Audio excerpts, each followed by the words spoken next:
Okay, अभी तक हम लोगों ने जितना पढ़ा उसमें पाइपलाइन को जो इन्फ्लुएंस करता है वो एक तो था अनइवन डिले, जिसको अपन ने variety of uneven delays with appropriate examples के थ्रू समझा था। Got a point. जो सेकेंड फैक्टर है जो पाइपलाइन की परफॉर्मेंस को इन्फ्लुएंस करता है, that is dependency.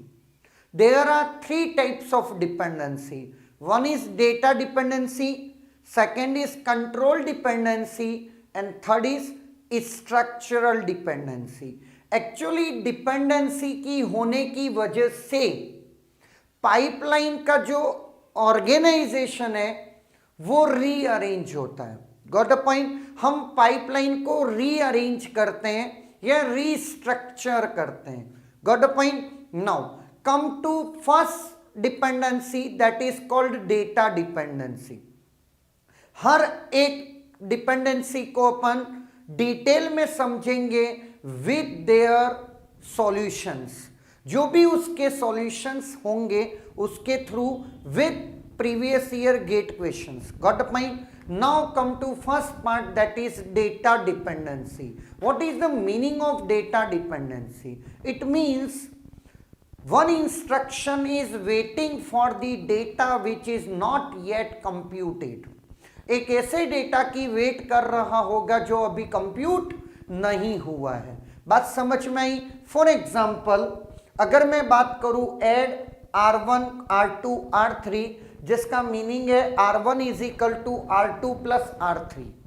Got a point. And second instruction है R4 R1 R5 means R4 is equal to R1 plus R5। अगर आप इन दोनों इंस्ट्रक्शन को एक साथ पाइपलाइन में चला देंगे वन आफ्टर अदर, तो प्रॉब्लम क्या राइज होगा? सुनना। R1 का रिजल्ट स्टोर कब होगा?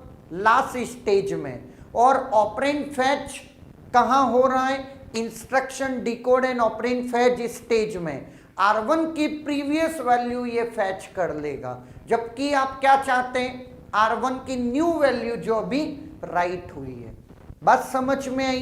That is called data dependency. इसका मतलब ये इंस्ट्रक्शन इस इंस्ट्रक्शन के कंप्लीट होने की वेट करेगा। मानते हो? अगर वेट नहीं करेगा तो फिर क्या सॉल्यूशंस है?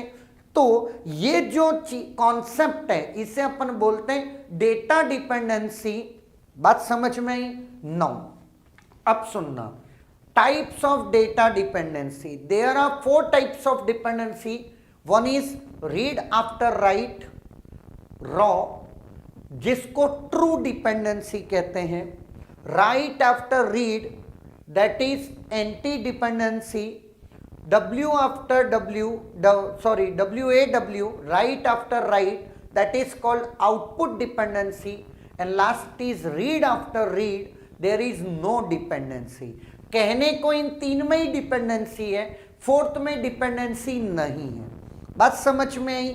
अब सुनना, अगर मैं इसको थोड़ा सा डिटेल समझाऊं तो इतना क्लियर है। आप एक बार देखना चाहें आप इस पॉइंट्स को नोट डाउन कर सकते हैं। Dependency among instruction require reorganization of instruction pipeline. There are 3 types of dependency जो मैंने बता दिया। And data dependency, one instruction is waiting for the data which is not yet computing. और ये उसका एग्जाम्पल हो गया। नाउ अब सुनना, मैं आपको टाइप्स ऑफ डिपेंडेंसी को विद एग्जाम्पल थोड़ा सा समझा देता हूं। इधर देखना।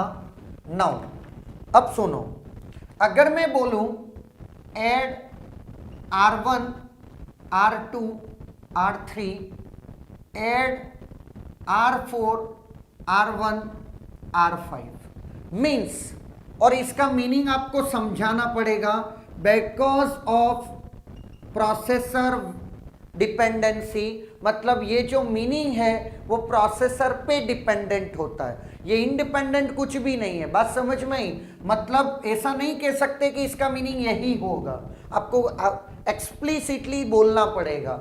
मेरे केस में मैं ये मान के चल रहा हूं R2 प्लस R3। अब सुनना, that is reading of R1 after writing of R1। बात समझ में आई? मतलब we are reading R1 after writing R1, that is read after write. Clear है? We are reading R1 after writing R1। Clear?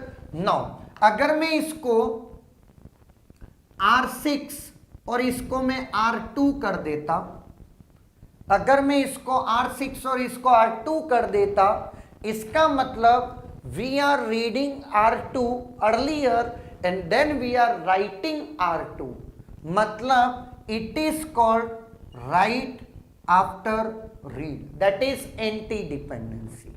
Clear है? Now एक होता R1 is equal R1 R2 R3 R1 R5 R6, it means write after right.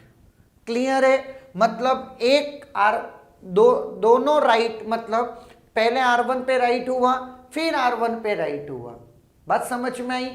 तो ये dependency क्या होगी आपकी? Right after right. And अगर मैं यहां पर R3 कर भी देता और इसको R7 कर देता, लेट R3 पहले रीड कर रहा हूं फिर इधर भी रीड कर रहा हूं, और कोई इशू नहीं होता है जब रीड आफ्टर रीड डिपेंडेंसी होती है। बात समझ में आई?